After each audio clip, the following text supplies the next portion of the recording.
샬롬. 오늘도 여전히 말씀으로 우리를 이끄시는 하나님을 찬양합니다. 날마다 말씀과 동행하시기를, 그리고 그 동행 속에 하나님을 만나게 되시기를 주님의 이름으로 축복합니다. 오늘 말씀은 하박국 1장 말씀 되겠습니다. 선지자 하박국이 묵시로 받은 경고라. 여호와여, 내가 부르짖어도 주께서 듣지 아니하시니 어느 때까지리이까?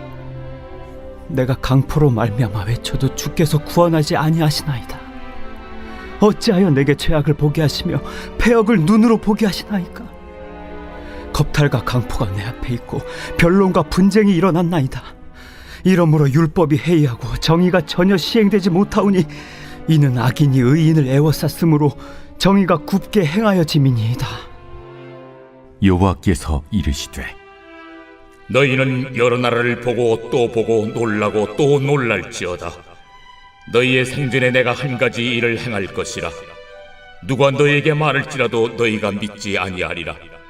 보라, 내가 사납고 성급한 백성 곧 땅이 넓은 곳으로 다니며 자기의 소유가 아닌 거처들을 점령하는 갈대아 사람을 일으켰나니 그들은 두렵고 무서우며 당당함과 위엄이 자기들에게서 나오며 그들의 군마는 표범보다 빠르고 저녁 이리보다 사나우며 그들의 마병은 먼 곳에서부터 빨리 달려오는 마병이라. 마치 먹이를 움키려 하는 독수리의 나름과 같으니라.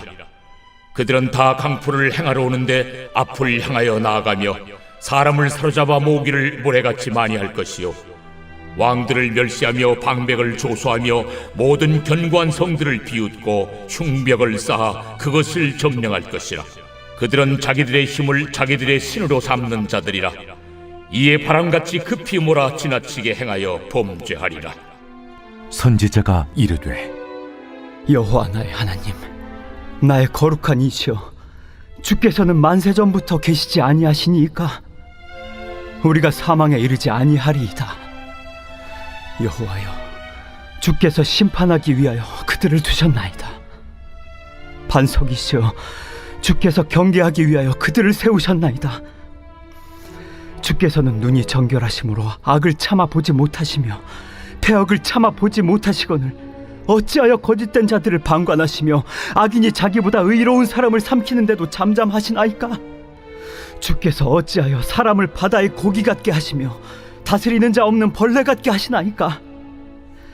그가 낚시로 모두 낚으며 그물로 잡으며 투망으로 모으고 그리고는 기뻐하고 즐거워하여 그물에 제사하며 투망 앞에 분향하오니 이는 그것을 힘입어 소득이 풍부하고 먹을 것이 풍성하게 됨이니이다.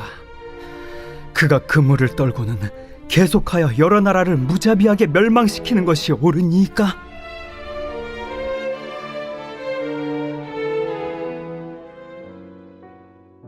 이제 구약의 선지서들의 말씀이 거의 끝이 나고 있는데요.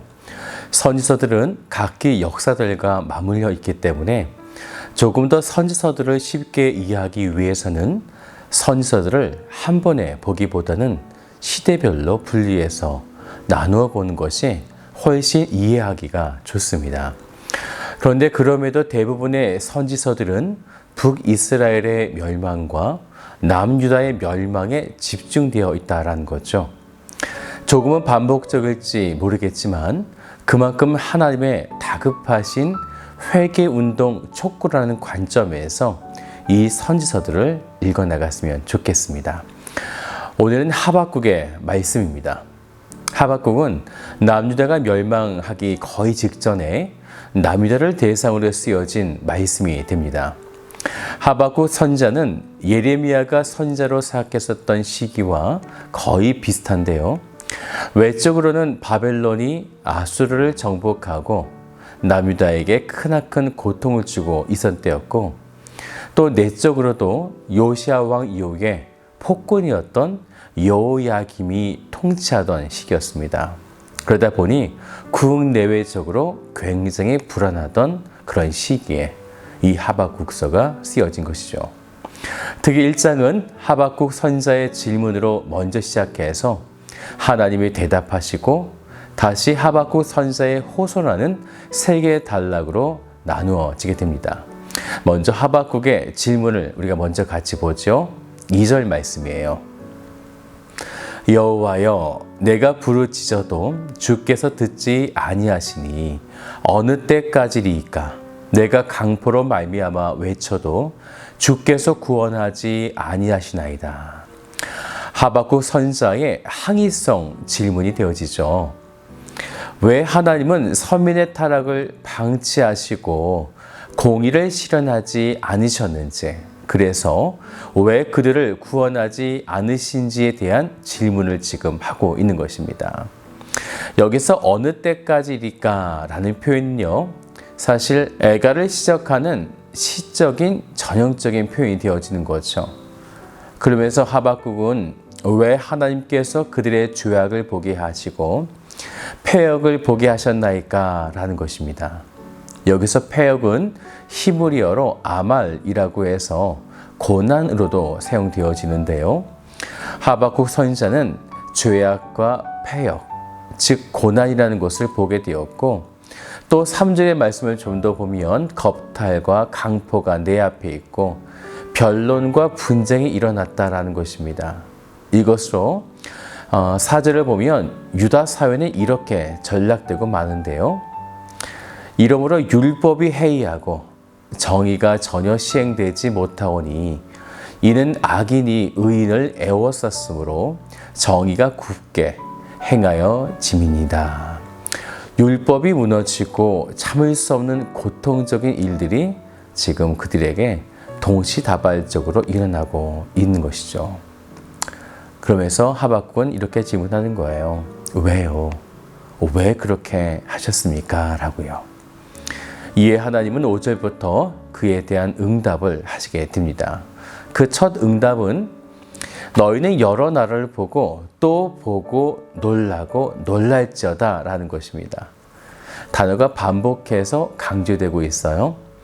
히브리어를 헬러로 번역한 70인역을 보면 이 부분을 이렇게 번역했습니다. 보라, 멸시하는 사람들아, 너희는 놀라고 멸망하라 라고요. 그래서 사도 바울도요, 70인역의 이 해석을 그대로 차용해서 사도행전 13장 41절 말씀 보면 이 70인역의 번역본이 그대로 인용되고 있습니다. 계속해서 5절을 좀 더 보면요. 너희의 생전에 내가 한 가지 일을 행할 것이라. 누가 너희에게 말할지라도 너희가 믿지 아니하리라. 한 가지 일을 행하신다. 이 한 가지 일은요, 히브리어로 포알이라고 해서요, 하나님의 포괄적인 구속사의 행하심을 이렇게 이야기하고 있는 것입니다. 곧 심판하시고 그들을 구원해 내신다. 바로 이 행하심이요. 이것을 너희 생전에 행하시겠다라는 거죠. 이제 그 포알, 하나님의 행하심, 그것은 바벨론을 들어서 그들을 심판하신다라는 것입니다. 곧 멸망받게 된다는 것이죠. 우리는 이 말씀을 기억해야 됩니다. 죄의 싹은 무엇입니까? 사망이라고 말씀했죠. 네, 그들은 죄를 지었기 때문에 반드시 죽는다는 심판을 받게 되는 것입니다. 예수님도 우리의 죄를 그냥 덮고 넘어가지 않았습니다. 예수님도 죄의 싹의 사망이라는 것을 당하셨다는 것을 기억할 때에 이 죄라는 것은 그토록 두렵고 무서운 것이죠. 이제 6절부터는 남유다를 죽일 바벨론을 이제 묘사하고 있는데요. 7절을 보세요. 그들은 두렵고 무서우며 당당함과 위엄이 자기들에게서 나오며, 또 8절도요. 그들의 군마는 표범보다 빠르고 저녁 이리보다 사나우며 그들의 마병은 먼 곳에서부터 빨리 달려오는 마병이라. 마치 먹이를 움키려 하는 독수리의 나름과 같으니라. 바로 이러한 모습이 바벨론의 모습이다라는 거죠. 이제 마지막 12절부터 세 번째 단락에는 하박국이 다시 하나님을 향해 질문하듯이 호소하게 되어집니다. 하나님의 눈은 정결하신데 그래서 악을 참아 보지도 못하시고 패역도 보시지 못하시는데 어찌하여 이렇게 거짓된 자들을 방관하시고 13절을 보면요. 악인이 자기보다 의로운 사람을 삼키는데도 잠잠하시나이까 라는 것입니다. 그래서 하나님의 백성들이 지금 바다의 고기 같아서 낚시꾼이 잡아감에도 무기력하게 포획되고 만다라는 것입니다. 그러다 보니 어떤 일들이 일어나고 있는가? 낚시꾼, 즉 바벨론이 15절을 보세요. 그가 낚시로 모두 낚으며 그물로 잡으며 투망으로 모으고 그리고는 기뻐하고 즐거워하여 라는 것입니다. 그러면서 바벨론은 그 그물에 제사를 하고요. 투망 앞에 분향을 하면서 우상에게 풍성하게 해주심에 대해서 절을 하고 예배, 제사를 한다라는 것이죠.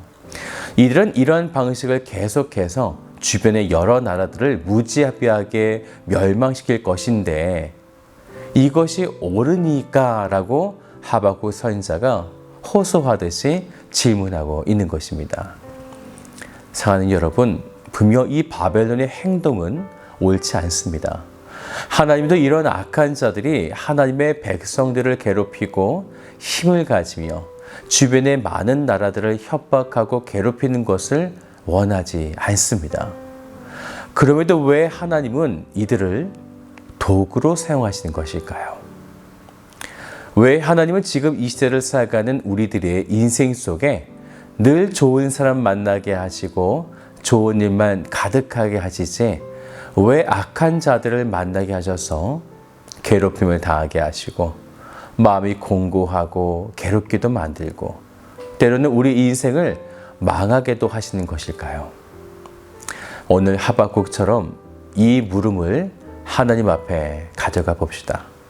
중요한 것은 하나님은 이 악한 자들을 우리를 위해 도구로 사용하셨다라는 것입니다. 이 도구는 분명 우리의 죄에 관해 엄청난 힘을 가지게 될 것입니다. 오늘 하나님의 이 뜻을 발견하셔서 하나님 앞에 진실되고 정직하게 나아가시는 복된 성도들 되시기를 주님의 이름으로 축복합니다.